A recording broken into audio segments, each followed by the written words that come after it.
So here's another nice used acoustic guitar. Again, it's from Japan. It is a FG 200 Nippon Gaki, made in Japan. Nice guitar, very well made, but we need to do a neck reset on it, so we're going to be doing that, showing you folks how to do that. The bridge looks on there nice and solid, no problems with it. Nope, looks good, so we can leave that on there. We'll just be doing the neck reset on this one. There's the back of it, nice mahogany back. Okay, let's get down to it. Just remove these pins out of here. I use these same ones I use for cutters. People think, you know, they aren't as good as I should be using pin pullers, but these work really good for me. 2-in-1 thing. I have a bunch of tools when you can use one tool to do the job. Take these out of here. If they'll come out. Take it out through the bottom.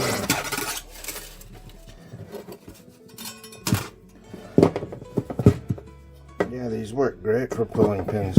Just right under there. There we go. We've got all that out. Can pull this saddle out, what's left of it.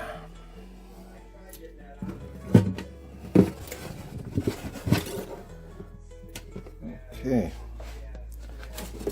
we'll just take these ones off down at the end here.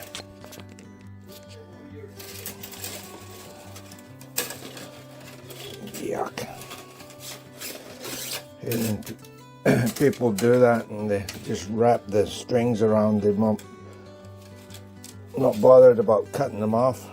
It's silly.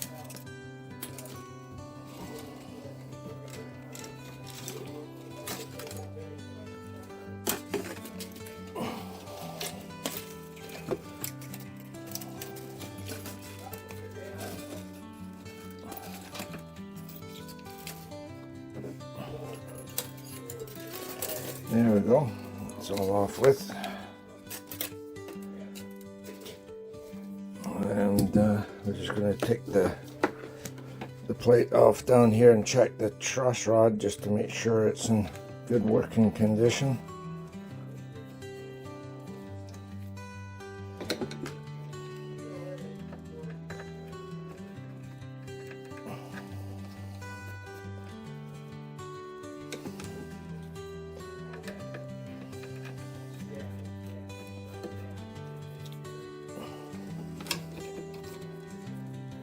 Okay, what kind of truss rod do we got here?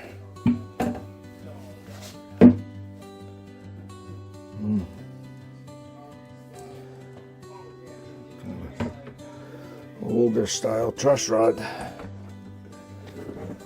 Taking the straight edge here, just checking to see how straight and actually just hits the top of the bridge there. Just got to go down maybe a 1/16 of an inch or so to clear that. Good.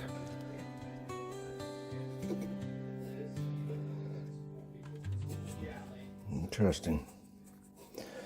Okay, well, we'll start by taking this bridge off, heating up the bridge, and we'll get that off of there. What I use, I just have this old iron I've had for years. It works well.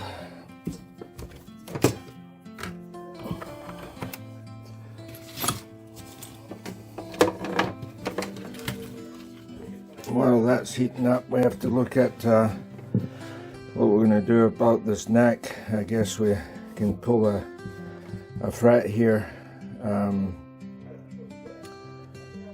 depending on where that block is sitting there.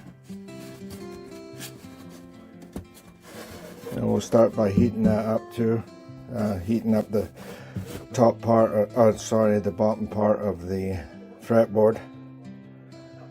We'll do that once that's all heated up.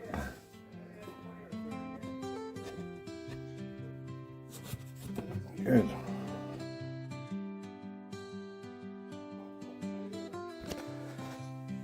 So what I'm going to do is put a little tape down here to protect the finish when I'm using this iron, so I don't scorch the finish.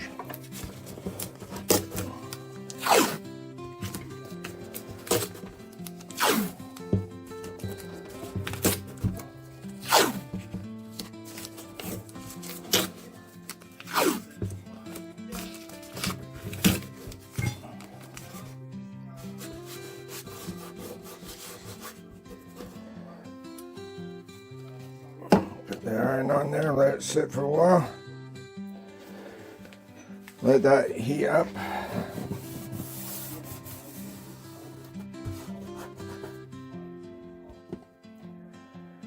Just giving this a little time to heat up the extension on the fretboard here, and then we'll see if we can get that lifted up. Anyway, just talk a little bit about this guitar here. It's an old Yamaha. It's an FG, let's see, FG 300, I think it says. So FG 300, made in the 70s, made in Japan. I've not seen too many of these around actually, so I'm not sure if this was Japan, made only in Japan and was brought over here or not, but I'm not sure. Anyway, let's see if we can get this thing moving a little bit. I don't know. She's on there pretty good. It's not coming off easy. Yeah. Give it a little bit more heat.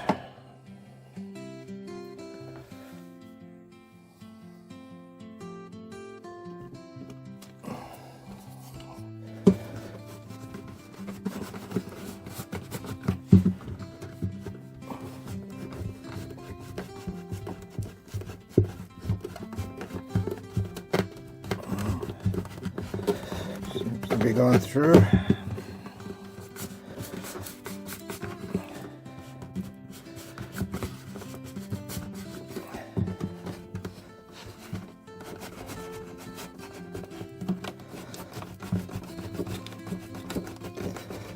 Strong glue, whatever it is, but we're getting there.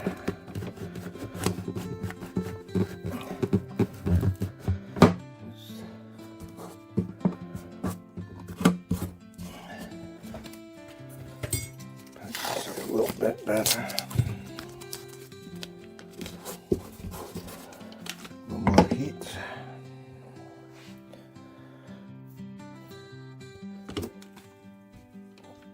Now, give her another try.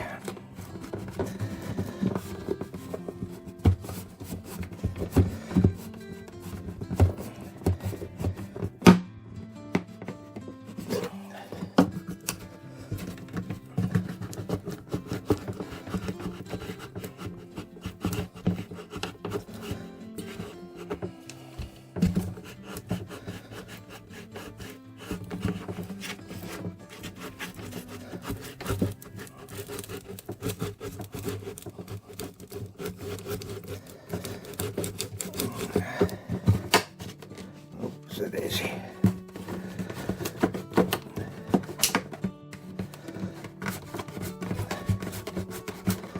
think I've got it. I got it loosened off, sorry.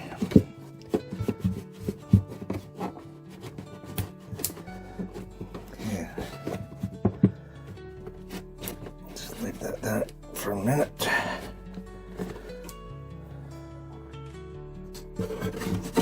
There we go, we got it loosened off.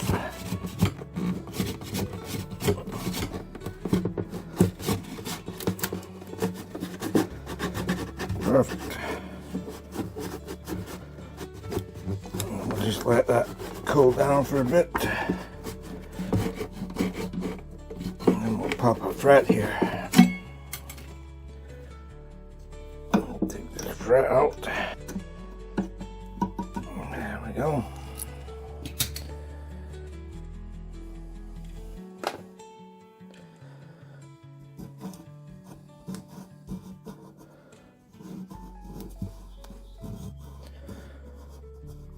And what we have to do from here is drill 2 holes with the drill, and then I'll put my heat prongs in from there. Here we go, I got it all ready to go to take the neck off. Got my heat prongs in there, and I got her up to max. It will heat her up pretty quick. Down here I scored the edges just to see if there was any finish there. It was on the guitar, so it'll come off easier as well, so there's no finish grabbing hold of it. But yeah, so we're getting going here. We'll give that about half an hour.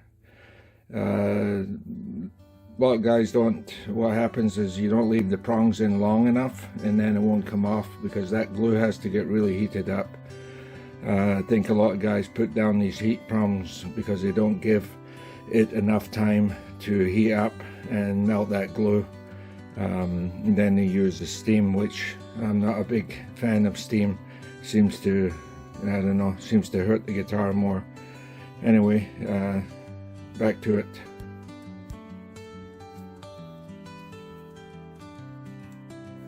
What I do too is I just use my iron here, and I'll set it just on the edge there, just where the back of the heel of the neck is. Let it heat up. That just makes it heat up faster and get that neck off.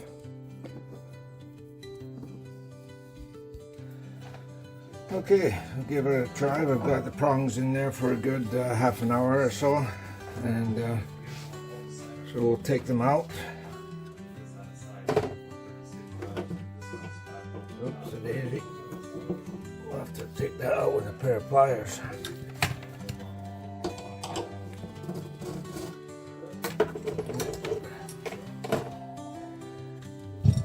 Okay, now we're gonna just give this a good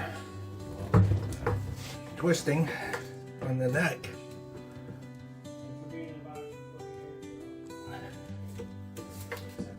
Oh yeah, it's loosened up, look at that, it's moving back and forth.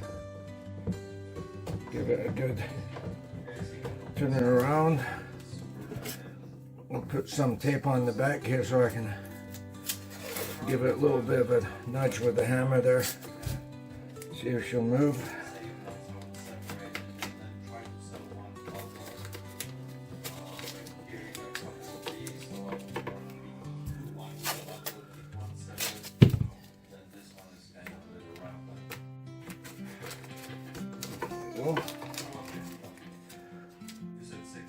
Okay.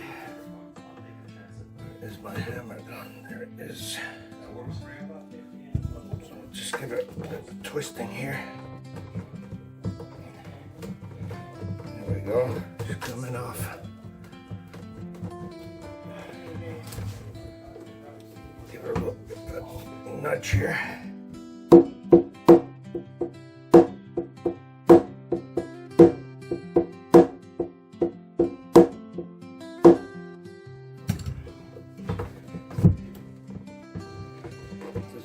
Off yet. She's being stubborn. There we go. Just gotta twist it a little more. She's gonna come.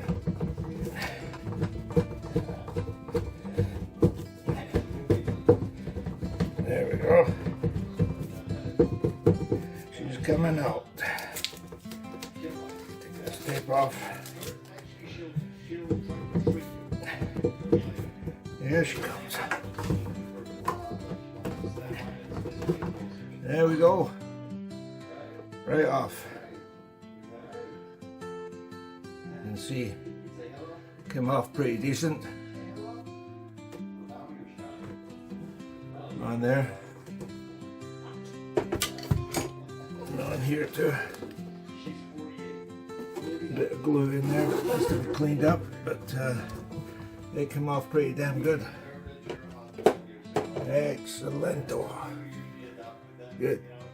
You can see right there on the holes there, just at the edge there. So when I drilled that on the fret there, basically it was just on the edge. It was perfect. So it was able to get down there and heat up the glue in there, and off she came. Very good. And we'll put this fret back in.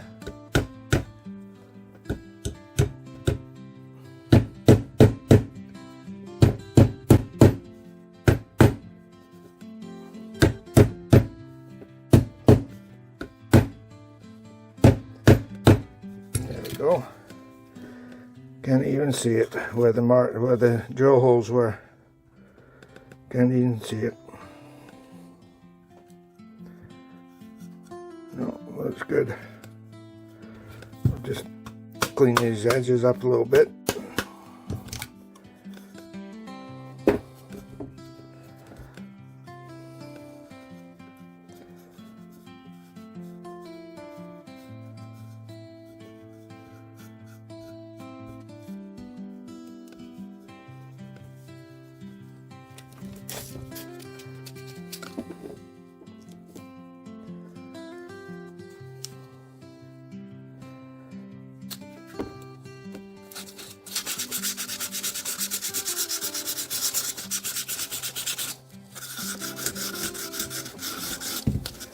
Just a little clean up along the edge here.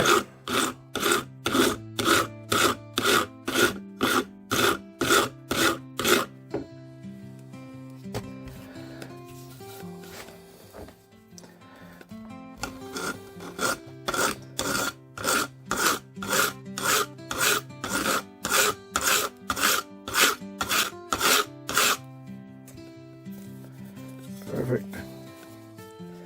You can see a couple of where the drill marks went in. You can see it a little bit, but I'll fix that up, no problem. Put some little bit of CA glue in there. That should do the trick.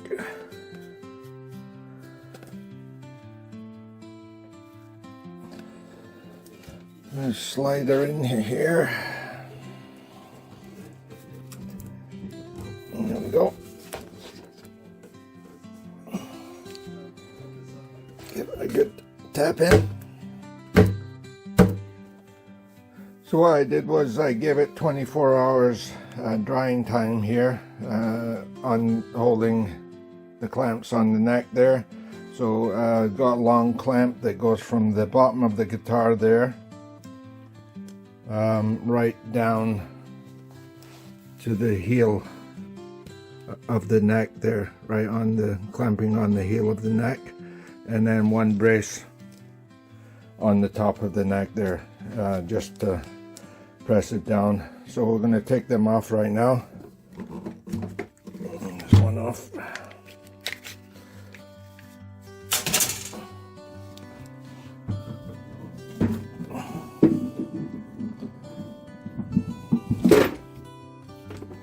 There we go.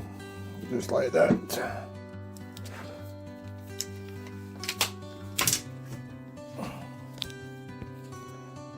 So there she is. What we're going to do now is just check the check with my straight edge here. And there. Wow. Perfect. As you can see, just going just over the top of the bridge there. That's where we want it. So that's good. That turned out well. So by the time we get the saddle in there, it should be just perfect. Excellent. Just want to let you guys know I found my lizard spit fretboard conditioner. Yeah, it was hiding behind my desk there, or my workstation. So anyway, yeah, this is a great product. I've been using it for a little while now. It doesn't take much, a few drops on your rag and rub it into your fretboard. It also is good for bridges. It's made in Denton, Texas, so it's made in the USA. It's yeah, it's a good product. I recommend it. So all you need is a couple of little drops on your rag that you're using. Like I was saying before, I use these little car polish rags. So you're just going to put a little on your fretboard there.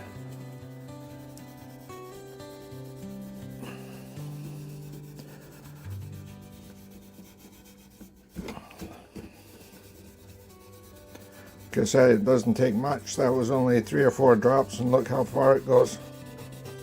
Cleans up that fretboard really well.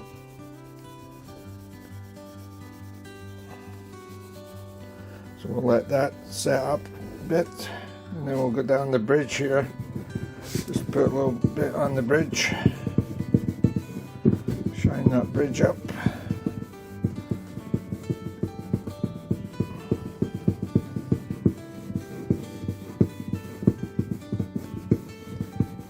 Good, look at that, like new again.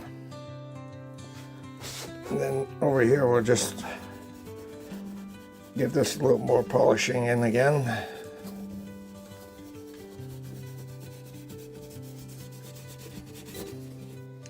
You can see how much dirt comes off of that. I mean, that's nothing compared to what when I first got this guitar. I cleaned it up a bit before I did this. So anyway, that's all about lizard spit, sorry. I'm just checking the truss rod on this one, make sure she's functioning good. One-way truss rod. Works good.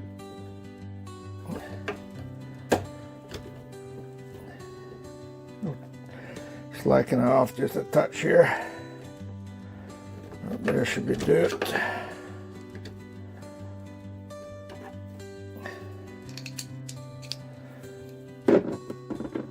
Okay, and then we're going to put some strings on here.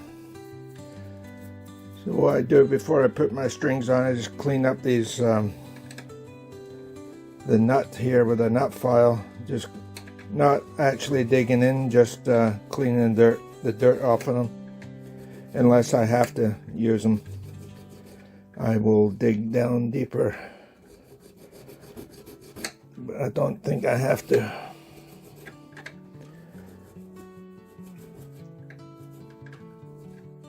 Okay, so on my strings, today I'm going to try the Martin & Company again, Eric Clapton 12 to 54. See how these ones work. Start with the E string, the bass E string.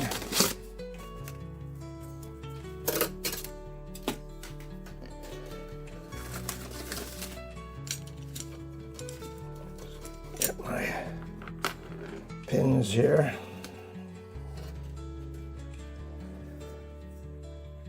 I just want to show you guys maybe 2 strings here, or even just 1 string, and then I'll just go ahead and finish it off because I don't want to bore you with doing the whole thing. Anyway, I think I told you guys, always make sure that this pin here, where are we? This pin, the slot, always goes in to the string part.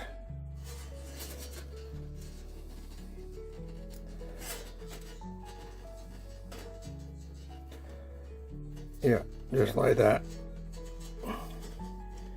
And then see how I've got the slot that way. I don't know if you can see it on camera here. And then it'll just go down, and the string, when you pull up, will lock in place.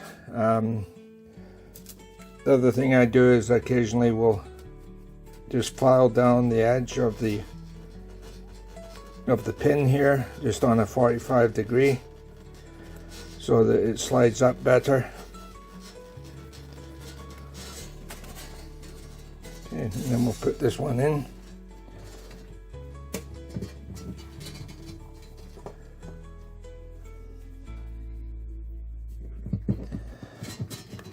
Push that one down. Right, pull up, lock in place. Okay, now we go down here. This is the part I wanted to show you guys quickly. I think when I did it last time, this is my second video actually on YouTube. The first time I kind of showed you guys, it was kind of misleading. So what I do when I cut these, rather than pull up on like some guys do, they pull up, leave a little slack and do it that way. I find it quicker this way, is just I measure up from one tuner to the next, then about a half an inch past that tuner. So right here I'd go 1, 2 tuner, second tuner, past the second tuner, nip it half an inch. That's pretty well all you need for the string to get it done. It's an unusual older style tuner here. Kind of goes in like that. You can see that.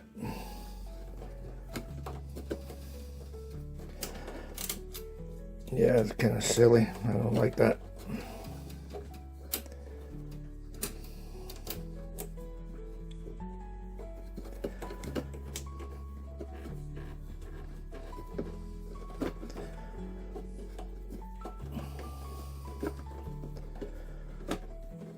Should have my string winder here. It makes it a lot easier and a lot quicker. I have a power string winder. Yeah, we'll see how these strings are. I've never used them. They're Eric Clapton, after Eric, so.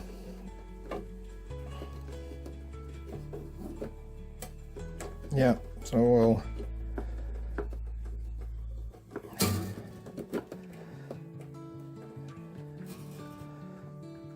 there you go. There's one in there, and look how that looks. So, you know, you can nip off here if there's a little more too much. Like I said, this is kind of a different kind of a tuner here, from 70s tuner made by Yamaha. Usually the Fender ones have a little hole there. You can stick it down and then you wrap it around, but this one doesn't even have a hole to stick it in. So I don't really like it because that jumps out there, but it shouldn't, you know, it's in there pretty good. Anyway, there you go, nice and clean. So again, it's 1, 2, so you're going 1 tuner and a half an inch, and then when you do your second tuner, or second string, sorry, you're going to go 1 tuner. So it'll be the second to the third, half an inch. So you go 1, 2, half an inch, 2, 3, half an inch. Same on the other side. 1, 2, half an inch, 2, 3, half an inch. And I find that that's enough. It just locks around there without having to cut your strings later. You just do it right there and then. So anyway, there you go. I just wanted to show you guys quickly. There's the string. The one string's in there. There's a saddle in it, brand new saddle. So after the neck reset and everything's done, now look at how far the string is off the fretboard. It's perfect. Yeah, very good. There she is. Another one done. Yamaha FG 200 Nippon Gaki. Oh, I'll take that off of there so you can see the Nippon Gaki from Japan.